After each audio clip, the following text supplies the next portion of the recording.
on this pole, we actually stripped this pole last week.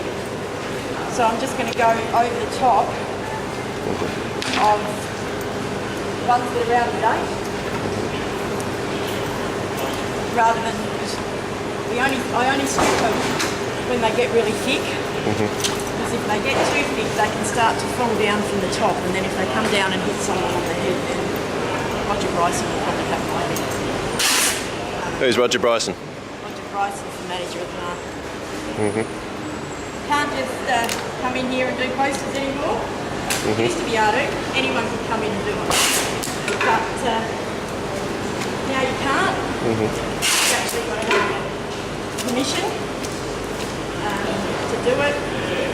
So it's only myself and Poster Impact that are actually in the market allowed to do posters. So I was going to say, how do you go about getting turf? Well, I was doing here long before, when it was still run by Adelaide City Council, and long before all these changes happened. But since these changes have happened, I almost lost the turf and had to put in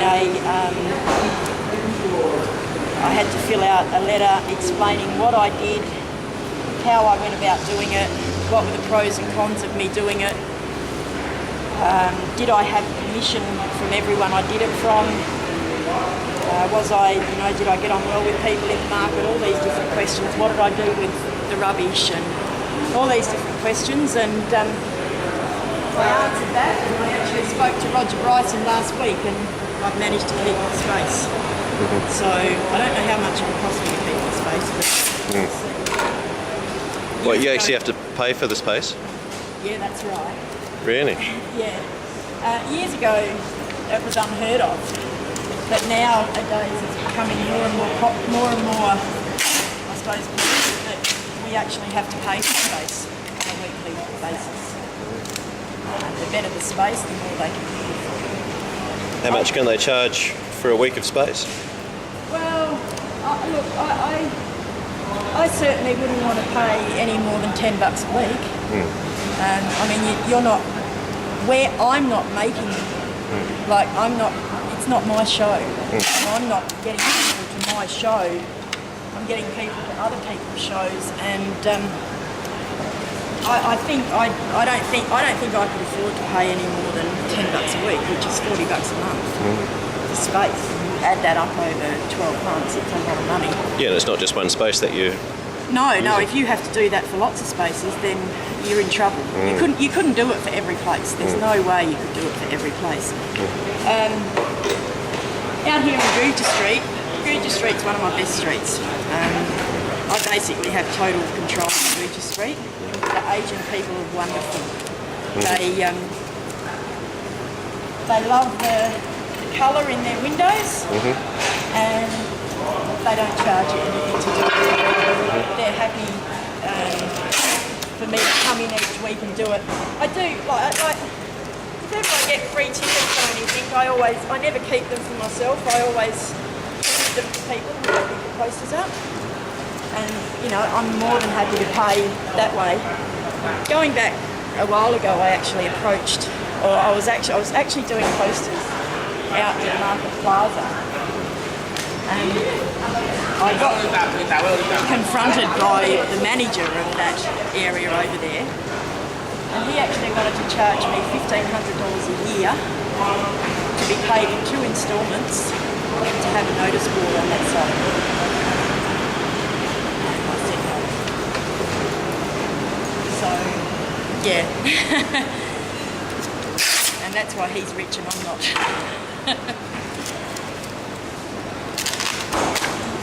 But in saying that, I still put posters out in that part of the market.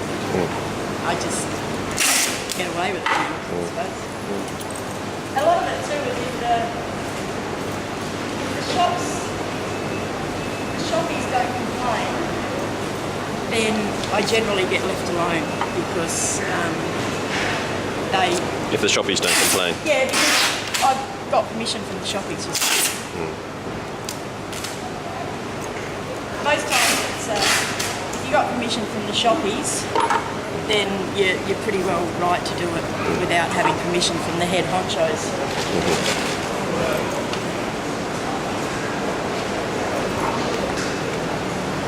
How many how many places do you put posters at? Overall, never really counted them. There'd be hundreds. Hundreds. I mean, in Rundle Street alone, I have 1, 2, 3, 4, 5, 6, 7, 8. Rundle Street alone, I'd probably have 30, 40 locations just in Rundle Street, from Pulteney Street to East Terrace.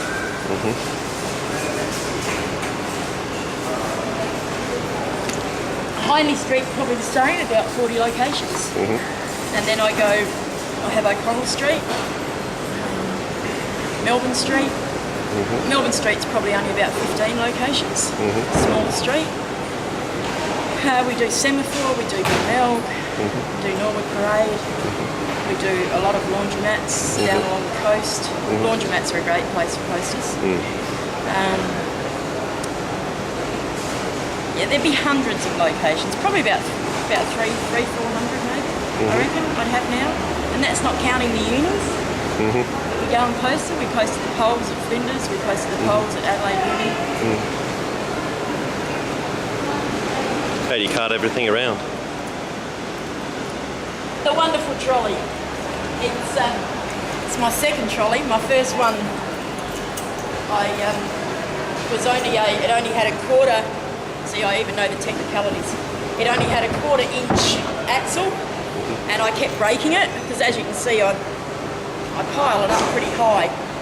And because I'm on my own, normally I'd have someone alongside of me with a sack trolley to carry the guides. But because I'm on my own at the moment, I can't wheel 2 trolleys.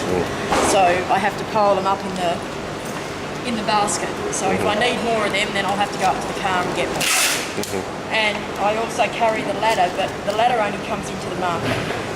And that's because there's a lot of high spots in here, and it's easier to stand up on a ladder rather than fall off the ladder.